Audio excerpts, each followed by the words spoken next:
with an OG of the Lab Everyday community, somebody that I've seen climb from the bottom, and they're going way past the top.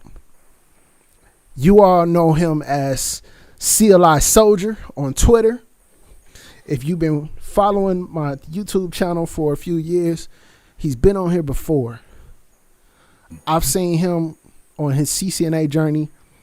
I've seen him start his journey into networking, and now I am seeing him being promoted to an assistant vice president of network operations. What's good, Jarrett? What's going on, Dewan, man? It's been a long time, man. It's been a long time. Happy to be back. I was a little skinnier last time. Had only a few gray hairs, but I'm aging a little bit, you know. But yeah, I'm happy to be back. As you stated, man, I've been following your channel since the start of my journey. I'm still following your channel, and I'm gonna continue to support. I'm gonna continue following your channel. So, hey, man, you're a brother to me, bro. Yes, sir. Let's talk about it. You started your journey on the CCNA how many years ago? I want to say 2000, like into 2017, going into 2018. What were you doing before that? I was an appliance technician, so anything from like installations to repairing appliances. It was for a German-based company, like a luxury appliance type of situation. Miele was the company. I was doing that for a while. It was fun because I was on the road. You know, I was traveling to different places, and usually when you're dealing with like those sort of appliances, you're usually meeting people who have money, so you're getting like inspired by like the houses that you see, the cars that you see, and we learned. And I'll get into it. Towards the end of 2017, they gave us an announcement that they were terminating my position. So I had what, like 6 months to kind of decide what I wanted to do. I went to my cousin's house in Maryland. And he was telling me that he does IT for like the government and stuff like that. And I was like, IT, you know, that seems, you know, I know it's nerve wracking. I know it's stressful, but I know people make a lot of money doing it. Right. So I came back home to Jersey. I found your channel. I found Network Engineering Academy. I forgot his name. Yeah, I know you're talking about. You have to give me his name. Yeah, I know you're talking about. And I found Network Chuck, like all in the same time.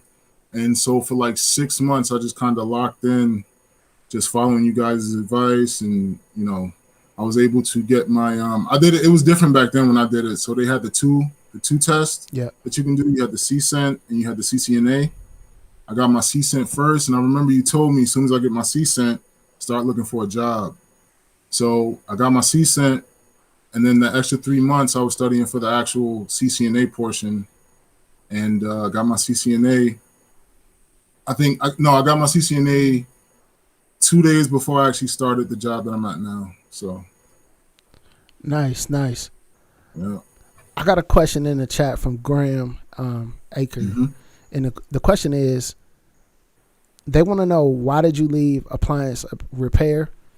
And what's the future of appliance repair jobs? Like, I don't know how much. I don't really know anything about appliance repair. I don't know how much they make. Can you kind of talk about that?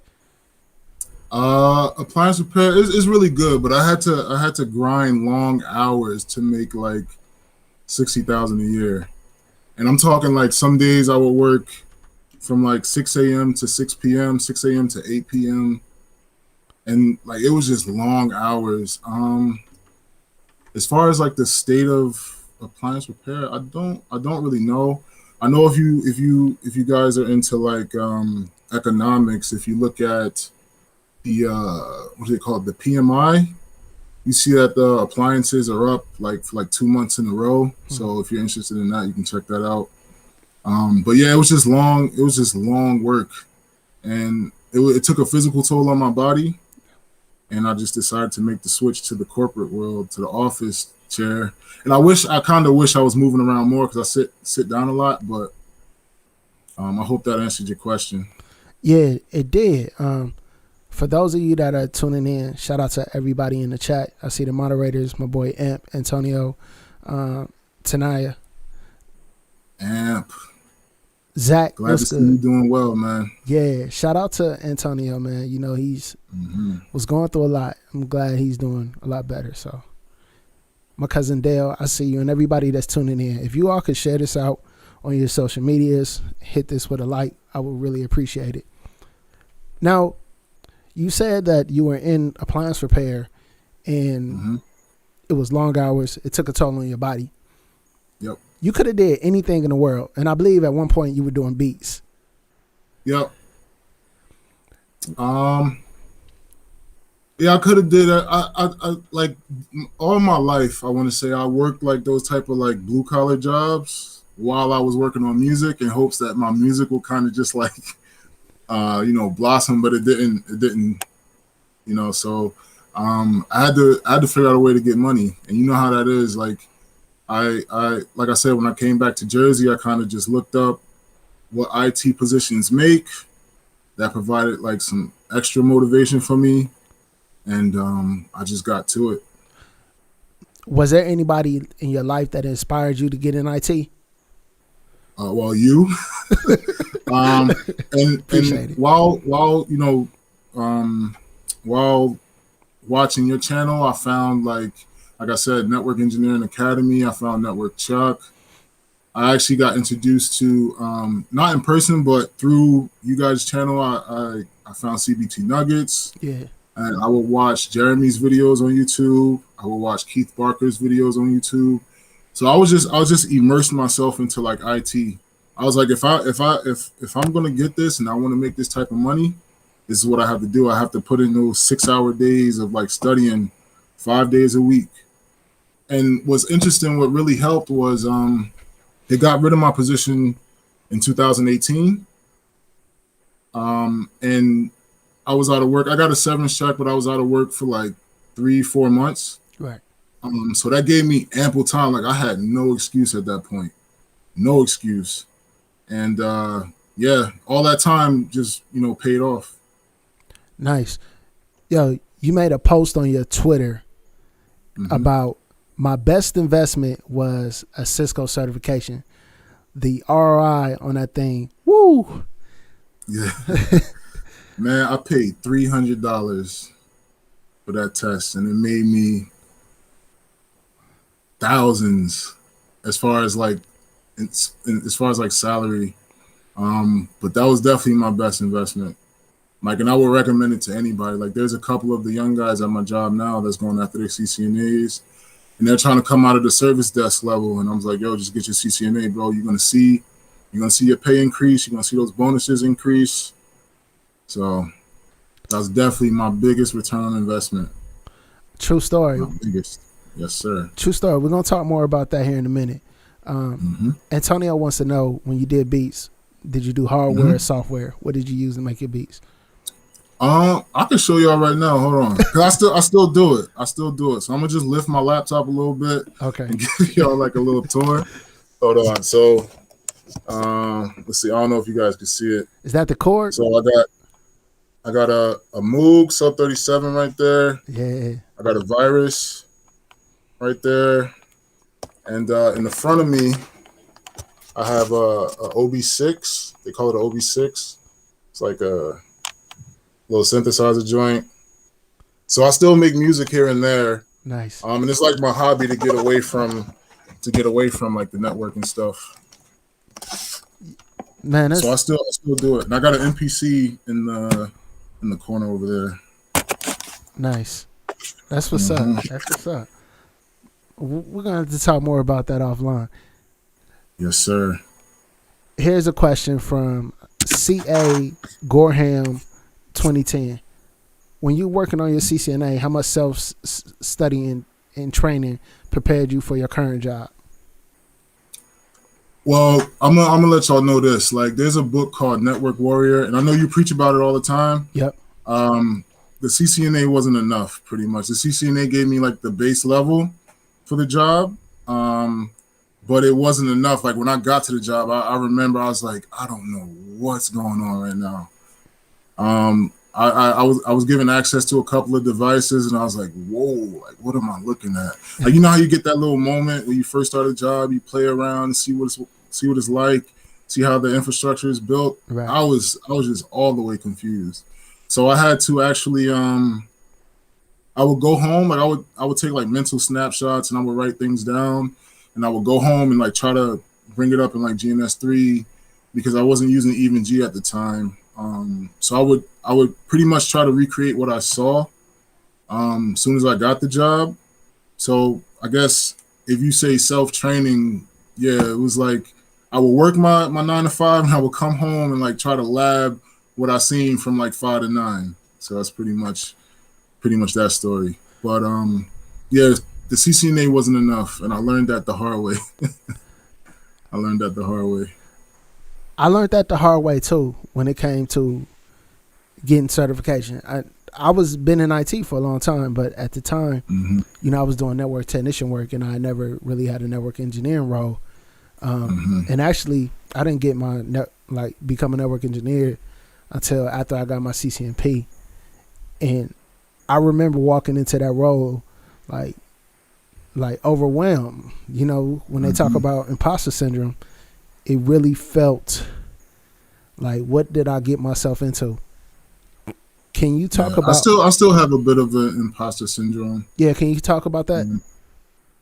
Yeah, so like obviously there's guys that are above me that are like super smart, but I also know it's because they know the environment a lot better than I do, so they can answer questions and get to the root of a problem a lot quicker than I can. We're constantly adding to the environment, which is good. So it kind of takes away that crutch of like someone being there for a long time, knowing the technology that they were running 5 years prior to when I got there. So I still get a little bit of the imposter syndrome, but it's leveling out. It's leveling out because it feels good now because people come to me.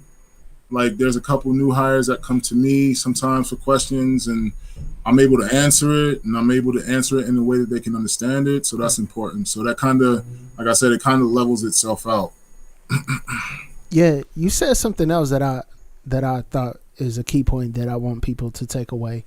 And I mentioned this like years ago, but I haven't said it in a long time.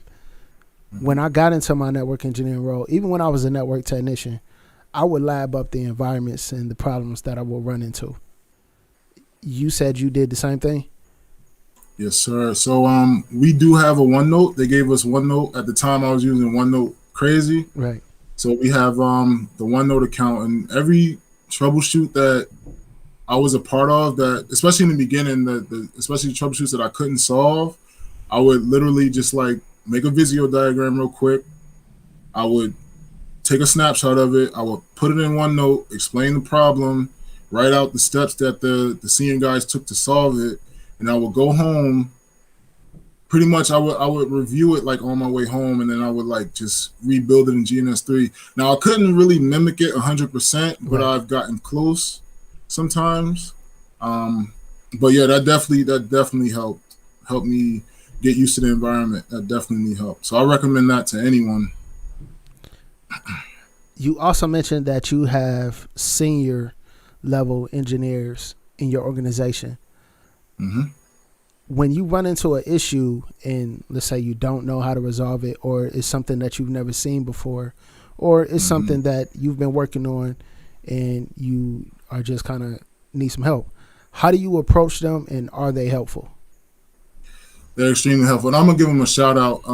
David Pagan and Mark Podetsky, man, those guys are like the safety net. When you're in trouble, like they can be working on their own issue, but like you can come to them like, hey, look, I'm having this problem. I know, you know the environment a little bit better. If you can just help me solve this problem, they'll literally drop what they're doing to come help you. And then they'll walk you through it like right after, like this is what I was looking for.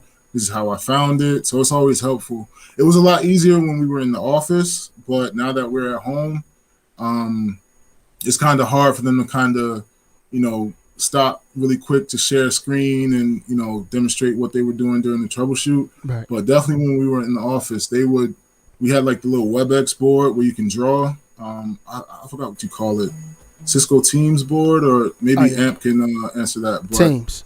they would draw out the scenarios, and it just always made sense. And I'm like, yo, how come I couldn't think of that? Like, but yeah, they're definitely helpful, man. Those guys are like the senior members of the team, and I always go to them for help, and they always help me out. So whatever they ask of me, I always make sure I return the favor. So nice. I think that's a good takeaway for people that may be in the same situation or find themselves in that situation. When you say you always return the favor, how do you add that value in return to those senior level engineers? So they get extremely busy, and the guys that are under them, like we kind of know they get extremely busy. So whenever they ask us to do like a small task, like it can be like a quick configuration of like a description or something like that, or it can be like an ACL update or like a firewall change or something like that. You just kind of be like, okay, I got you. Just give me time. I can have it done in like by tomorrow or within 2 days. So you always just make sure you do the small items for them, because how it works is whenever they get like big projects, you always want to kind of be that dependable guy that they can go to. Right. Like, oh, I know Jarrett can get done, so I know Jarrett likes these crazy tickets, so I'm gonna just give him this. I know I have another coworker, Muhammad, likes these type of tickets, so I'm gonna give him this. So it always works out in the end, and it works out for your year-end review too. You get promoted based off the opinions that they have of you. So I always make sure that I go like a step beyond for them, because it makes me look good in the long run. It'll always work out for me. So that's good stuff. That's good stuff. If you look at, I would say 2021, you had mentioned about it's harder to collaborate now that we're in the pandemic and everybody's working from home. Mm-hmm. How do you overcome when you need help or when you want to collaborate with another engineer in today's, I would say, environment, world, market, whatever? Yeah. So as like where it was before we were in office, you can literally like just walk up to someone with a diagram in hand saying like, this is the situation I ran into. But now it's kind of like you have to go into Visio, create a diagram, kind of demonstrate like what's going down. And then we use WebEx Teams to do like screen shares and stuff. Yeah. So you can screen share, but you got to make sure you don't take up too much of their time. So you have to be a lot faster.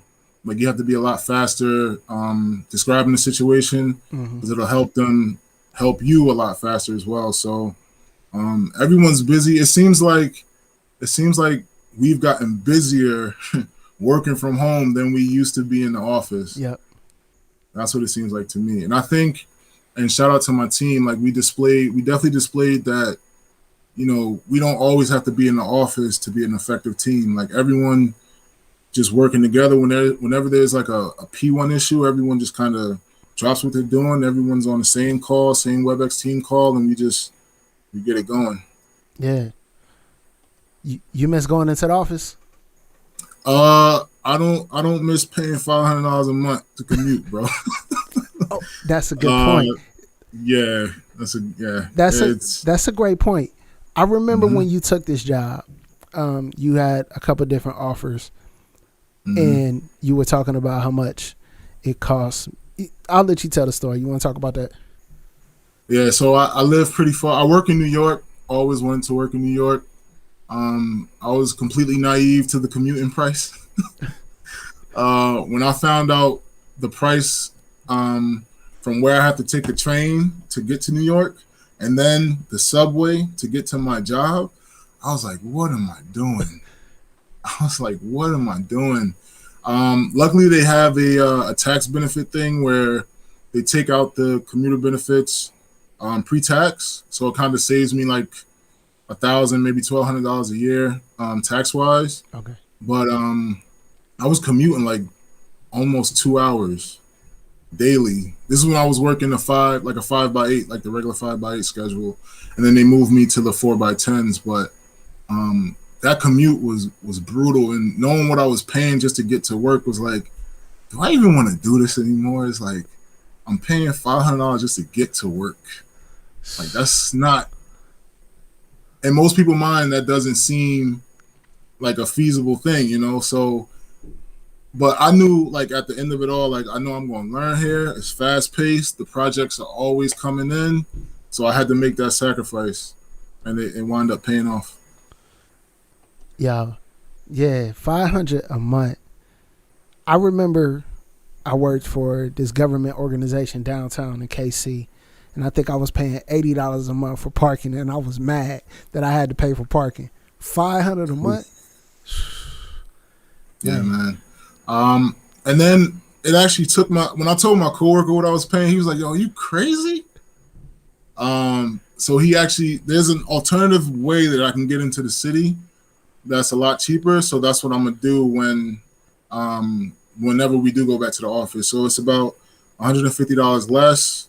I actually take the train, and I take what's called the PATH train, and the PATH train drops me off at the World Trade Center. And then I can just walk. It's kind of like my exercise thing. I can walk from the World Trade Center to my job. It's about like a 10-minute, maybe 15-minute walk, depending on which route you take. But I'm definitely going to be doing that.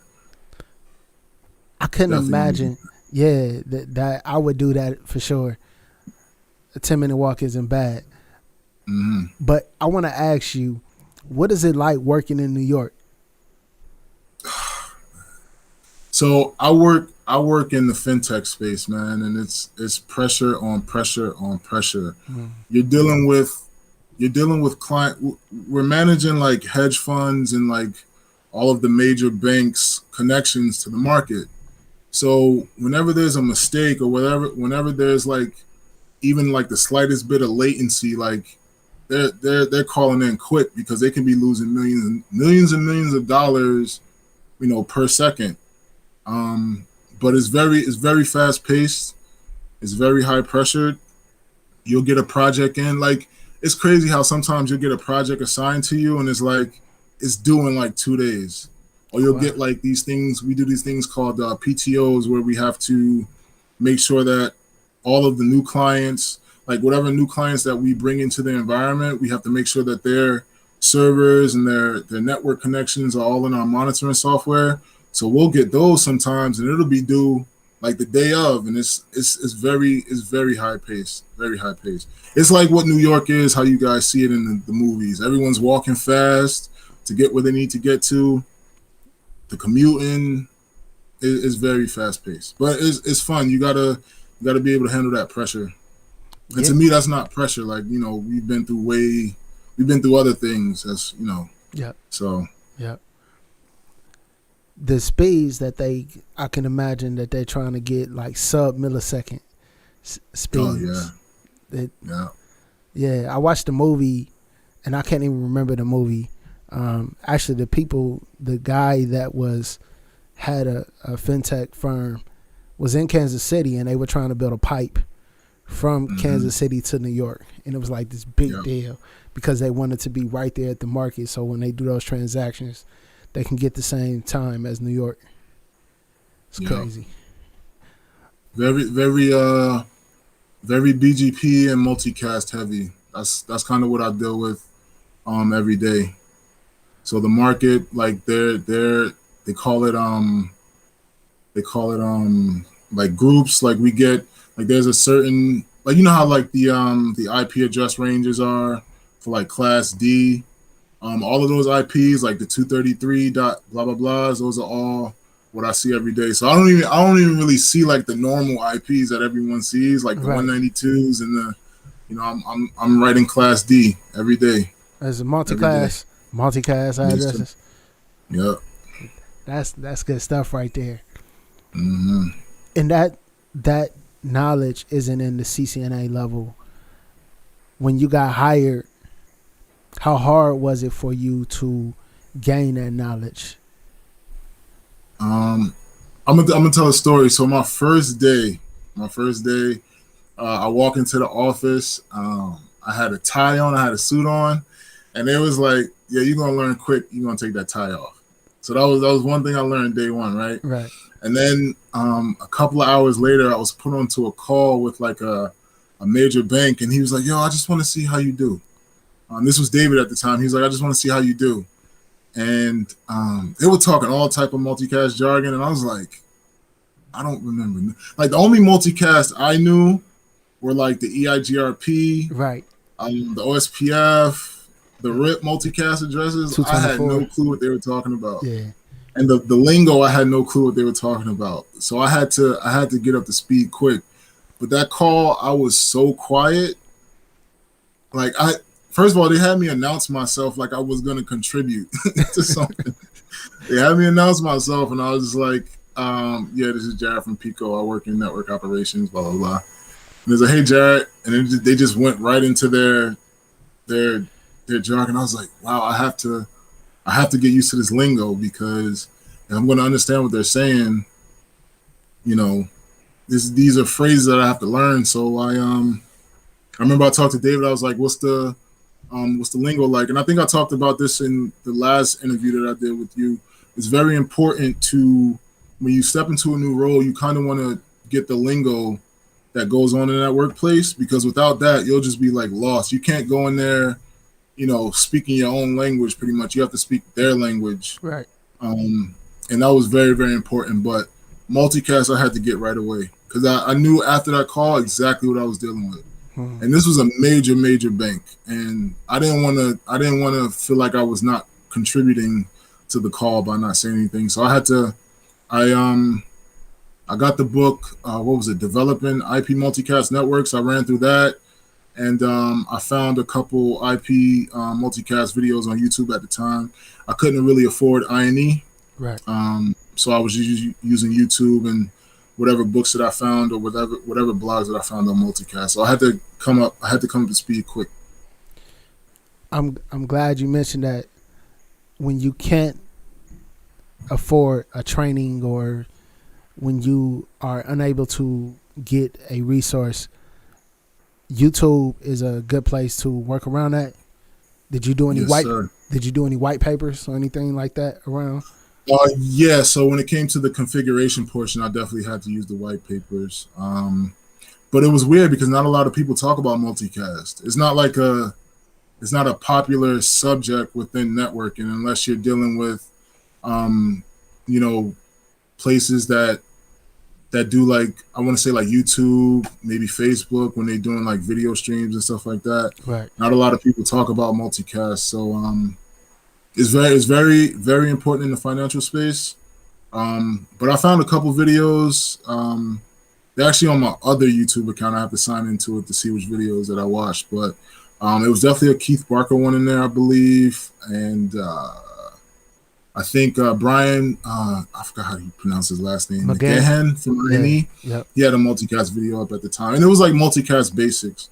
Like, I didn't have to get like super advanced, but I knew I had to get at least the basic understanding of it. And then once I got the basic understanding, I was able to dive into the white papers and take a look at the configurations, and it definitely helped me.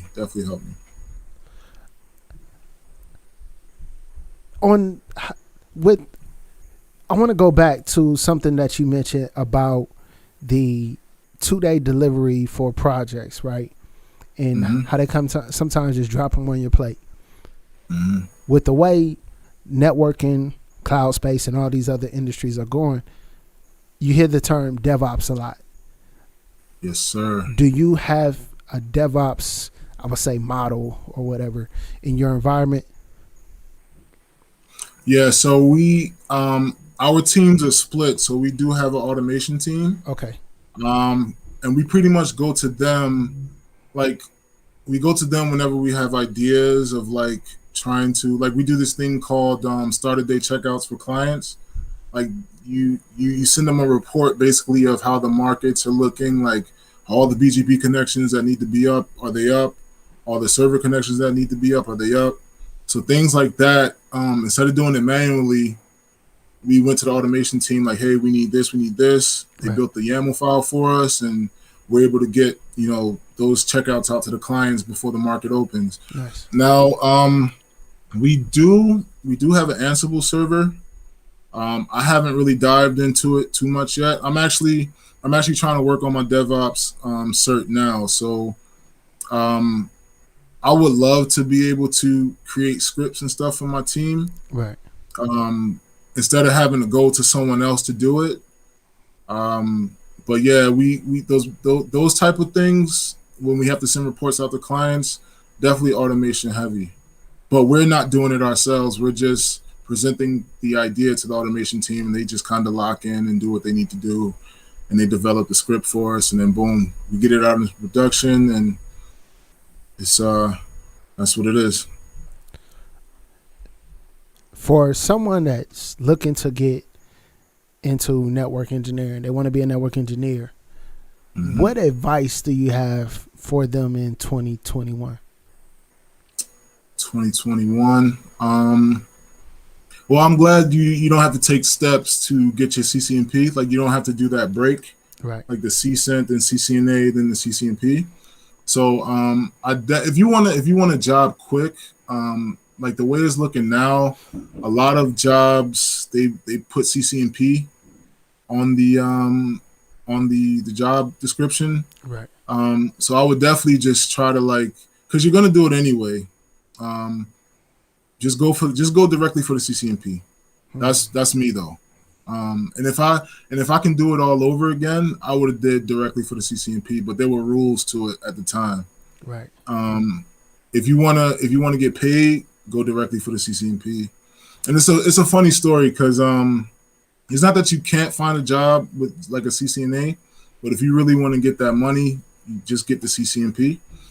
Especially now that you don't have to take that, you don't have to do the CCNA first and then the CCNP. But I actually have a funny story. When I first started looking for a job and I got my CCNP, I remember I was working with a recruiter at Robert Half, and I forgot his name. I think his name was Matt. He was like, I remember he told me it was going to be impossible for me to find a job in network engineering with a CCNP and a CCNA. And he said I would have to settle for help desk. And I was like, that was pretty much the last day I worked with a recruiter, bro. That was the last day. That just turned me off. It's like, yo, you're not even going to try. You're going to get paid too if I land a position. Why would you try to discourage or, kind of take me out of that mindset of going directly past the help desk into network engineering? That just turned me the wrong way. So I don't really deal with recruiters anymore because of that. But yeah, my message is, just get that CCNP, man. Get the CCNP. It's going to be tough because while you're studying, I'm not sure if this worked for you. When you were studying for your CCNA, you probably went into the CCNP topics anyway. So, and I think most people do. They, the CCNA gives you that base level understanding, but that CCNP is going to give you that more of that enterprise level understanding. That's just me though. Yeah, I agree. I think at the time I was using CBT Nuggets, and I would often go into Jeremy's CCNP training because CCNA just scratched the surface. And I was doing that. I was a network technician at the time, and I'm like, okay, I did all this CCNA training, but it's not talking about spanning tree to the level that I needed. It's not talking about anything that I'm doing in my job. So I will watch those higher level CBT Nugget videos. So absolutely. That's a great. I did the same thing. Yep. I got a question from. What is it? C.A. Gorham, 2010. He said, what do you think the future of networking in this post-COVID world? Yeah, Dewan and I, we were discussing this right before we hopped on the stream. It's booming. The amount of jobs in IT period during COVID, it is through the roof. And the IT space has always been a space where the turnover rate is high, but they're bringing in people left and right. I don't think COVID affected this space at all, and I'm blessed to say that. I think you're in good hands, man.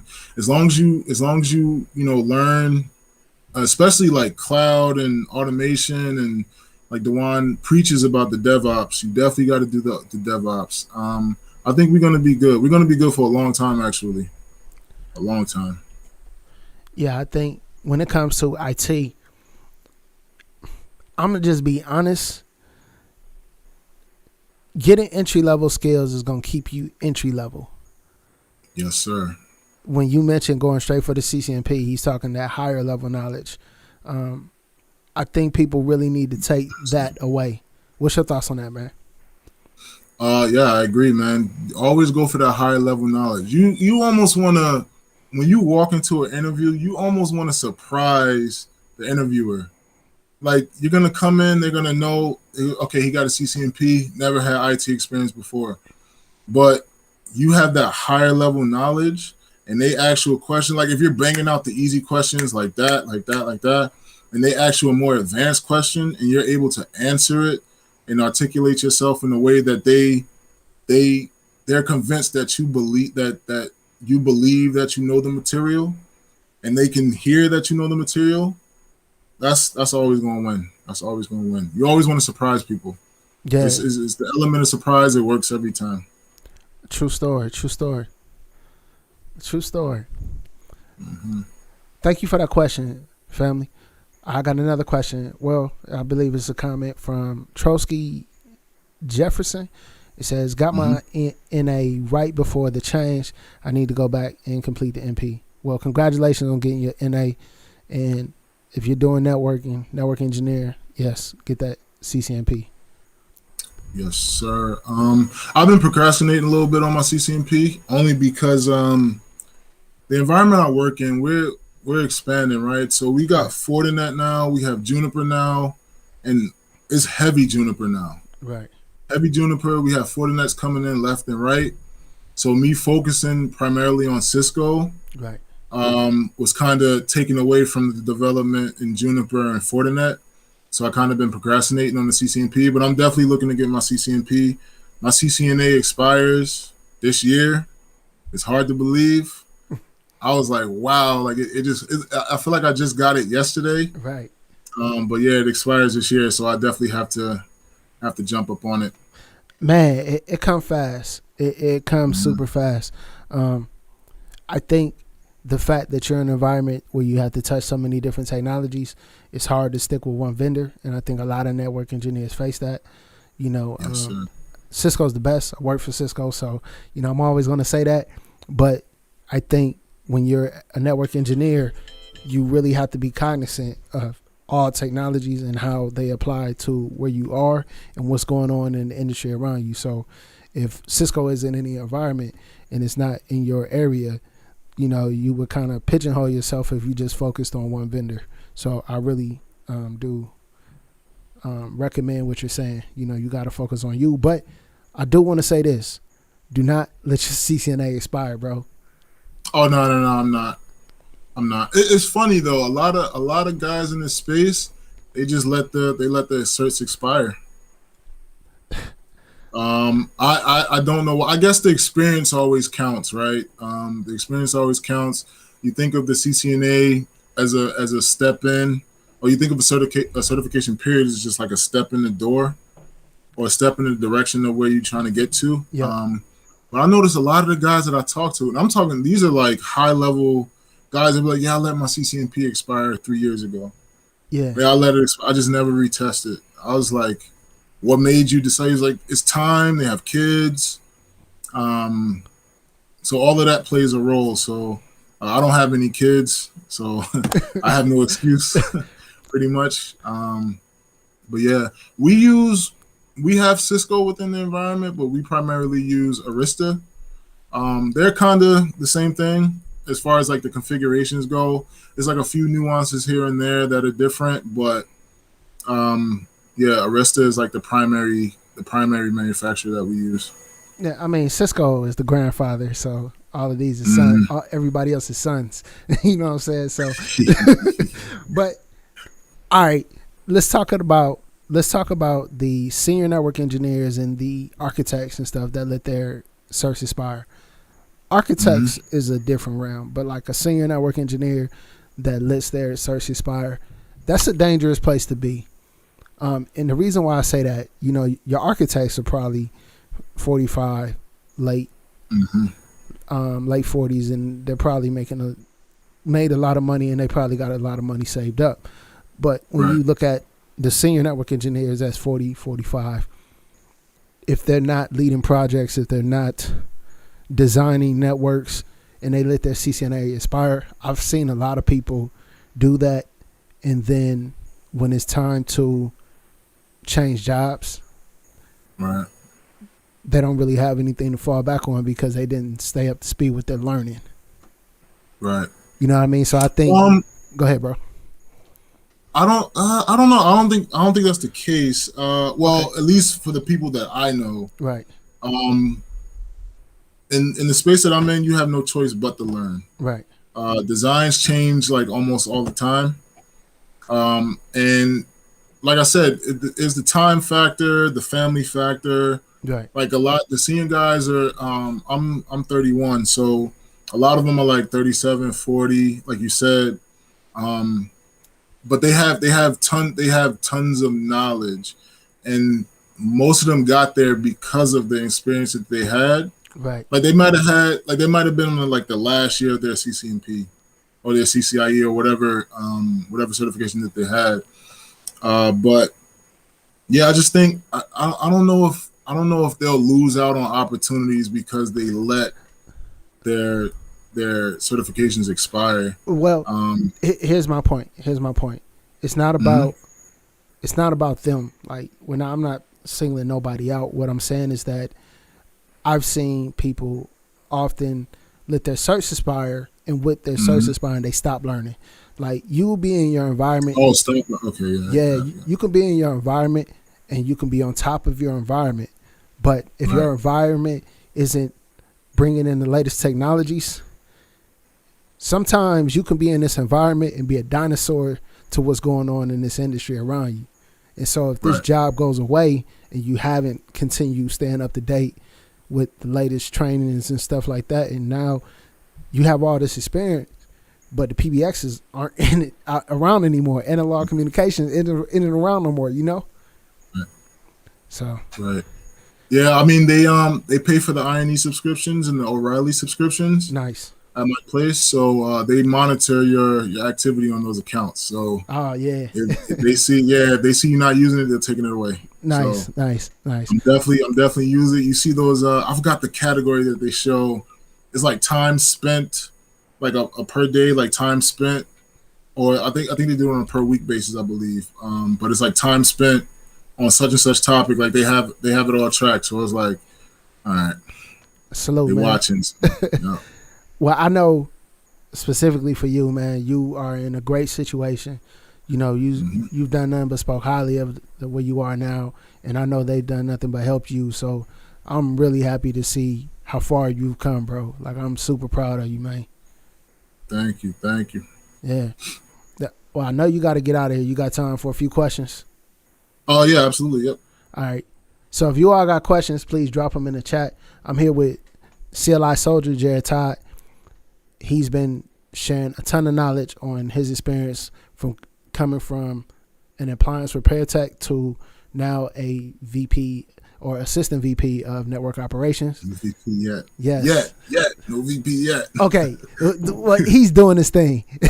He's doing his thing. So let me see what questions we have. I got a question from Sanjay Stevens. And the question is, what's the recommended book for CCNP? CCNP. Oh God. To be honest, hold on, I'm gonna grab it. I still have these. I know the books change, but I still have this right here, and I reference it every now and again. It's the foundational learning guides, yep. CCNP. They don't have the automation and like the software defined network and stuff. But if you want like a basic understanding, you still get great information out of these. And then you can like, honestly, you can get far just, going online, looking up the exam topics for the CCNP, and then just like Googling those topics, and you'll find like a ton of information. As far as books, you can never go wrong with the OCGs. You can never go wrong with what's the book called? The dedicated routing protocol books. Like there's a bunch of BGP. I think William Zhang made the BGP troubleshooting book. Yeah. Yes, sir. Routing TCP Volume 1, Volume 2, all of those. Yeah, you can never go wrong with that. That's actually that volume, routing TCP IP Illustrated. Yeah. That book right there, very, very important, especially in the space that I work in, dealing with TCP and UDP connections. That's very, very important. Very, very important. Nice. Thanks for sharing that, bro. Mm-hmm. All right. Star Child says, I let my certs expire and moved up to architect and PM because I got a little less technical. See that all the time. Yep. There's actually a shift at some point in your career. Do you see that often, or have you seen that to where engineers have to make a decision on where they have to either stay architect and stay on the technical side, or they have to shift to the management, less technical side, or go into like an architectural, non-technical side? Have you seen that? Yeah. Not. It's not the complete opposite. So I referenced two senior guys at my place. David in particular, he was a senior network engineer.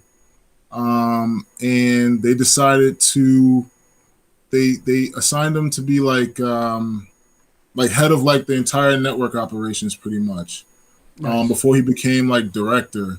So he had to move out of that design role into heading the entire network operations role. Right.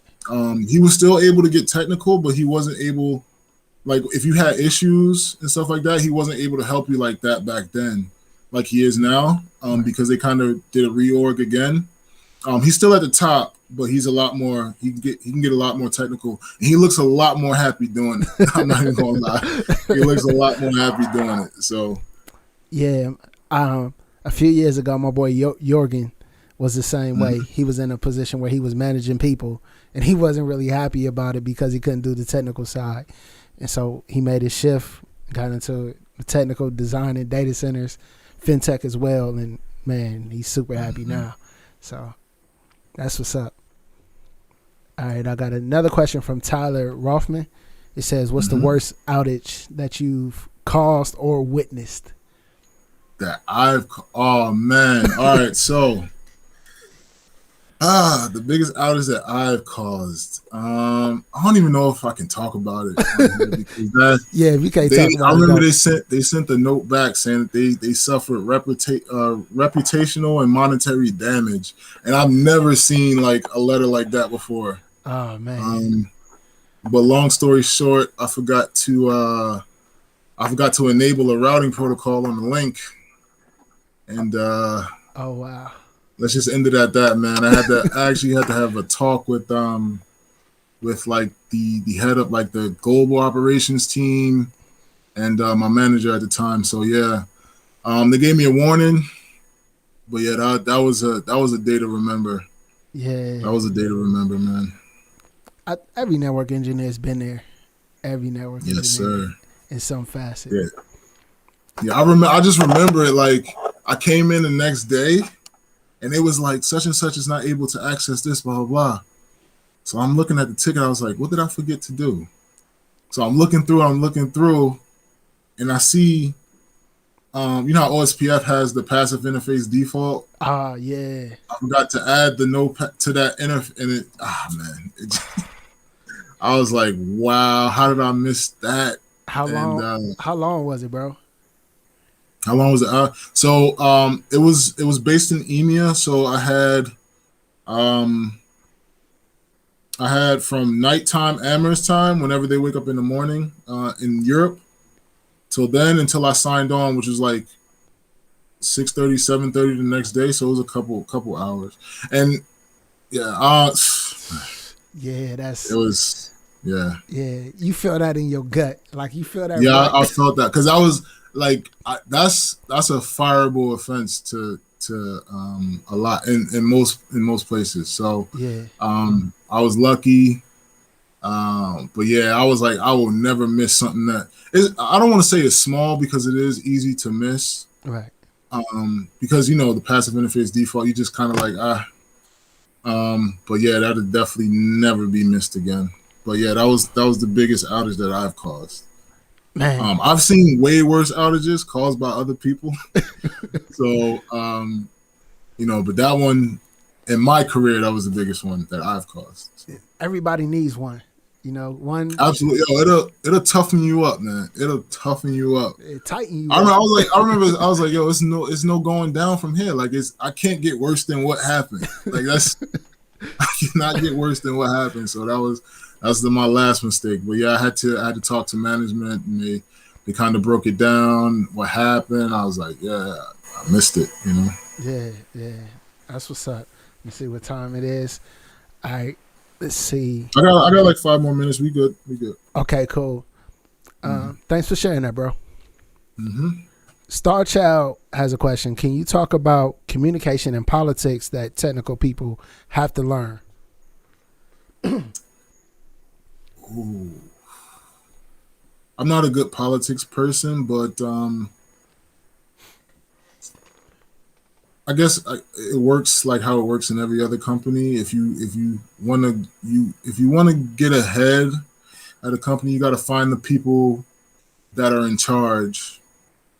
And I don't mean like in charge of like certain departments. I mean like in charge of like multiple, like they have multiple departments under them. You want to find those people and try to get buddy, maybe go out to lunch. Yeah, I'm not really that good at the politics, so I can't answer it, but I can assume that that's how it will work, right? You find the people who hold the high positions, and you will kind of just, talk with them and build a relationship, and, maybe when there's like a reorganization within the company, they'll consider you to be, a director or something like that. That's I don't play politics well, so I hope that answered your question. Man, I think you actually play better than you think. And what I mean by that is it isn't necessarily rubbing shoulders with certain people. Like, yeah, that's one aspect of it. But it's a lot of times just showing up and being dependable. When those outages happen and you drop the ball, you own that. Or when something needs to be done, you take that challenge on. When they give you 2 days to get a project done and you over-deliver or you deliver, being that person that shows up, they remember you. You know what I mean? So whether it's in this job, whether it's a promotion, or where it's another job and they leave, the people remember you. Right. I mean, that is like a gift and the curse being dependable, right? Like, because if you're too dependable, they'll definitely keep you where you at. Like, we know that he's going to be able to get it done. He's done it numerous times. But then it's also what you talked about too. Like, oh wow, he busted his ass all year for 2 years straight. Never missed a day. Never called out. Yeah. So yeah, let's do something nice for him. Let's give him a nice bonus. Yeah. Things like that. So. Hey, when you're too dependable, bro, that's leverage. Because now, yeah, that's true. When you're good at what you do and another opportunity come up, if they really value you, they're gonna pay you or whatever, make you happy. If not, you got to be willing to make that move. Yes, sir. Yes, sir. Cool. Hey, Jarrett. Yeah, I appreciate you coming on and sharing your knowledge and experience, bro. I do. And I appreciate you for having me, man. It's good to be back. I think it's been like a year and some change since I was last on the channel. So yeah, you've been definitely grinding. good to be back. You've been grinding. Yes, sir. I actually do want to give a shout out. So when they got rid of my position, my coworker also was watching your channel, and he works in IT now as well. He's a security architect. A security or I think they moved him to cybersecurity, but he started off as a security engineer first. Nice. And they moved him to cybersecurity. His name is Souk. He was my my role partner the entire time I was at my last place. So, he's doing the same thing now. Salute to Sue. Salute. Thanks to Dewan, man. Hey man, God is good, man. Like, yes, sir. You don't know how happy I am to see y'all winning. Like, that's the reason I set out here, just to inspire and to see y'all fulfilling your purpose and doing that. It's a blessing. Yes, sir. Yes, sir, man. Yeah, I know we're gonna talk, offline and stuff like that.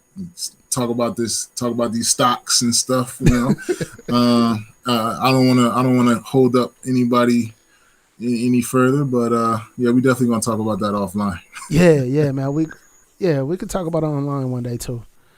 Yes, sir. Yes, sir. I want to thank everybody for tuning in. Shout out to all the moderators holding down the chat. Everybody that's asked questions, and if you didn't get your question asked, please leave it in the description of this video, and I'll do my best to get it over to Jarrett, and maybe he'll answer it on Twitter or something. But go follow him on Twitter as well, CLI Soldier. His contact information is in the description of this video. Jarrett, you want to take us out? Yeah. Again, Dewan, thank you for having me. You already know the role that you play in my career. I always come to you whenever I have good news or bad news, whenever I'm going through situations at work. Also want to shout out to everyone that watched. You guys kind of watched me grow from the youngin' I was in 2018 till now. But yeah, it's definitely been a great a great journey. And I'm happy where I'm at. Shout out to my workplace. I'm actually repping them right now. I got the gear on right now. I don't know if you can see the logo, but yeah. So very, very happy where I'm at. Very, very happy where I'm at. Cool. In life, not in more than just career wise. In life, I bought a house with my fiance. I'll be getting married, so it's it's a lot of things in the pipeline for me. So I'm definitely happy. You blessed, bro. Hey, we thank you for coming on. We hope you all have a great week, and we'll catch you on the next one. Peace. Yes, sir. Peace out, everybody.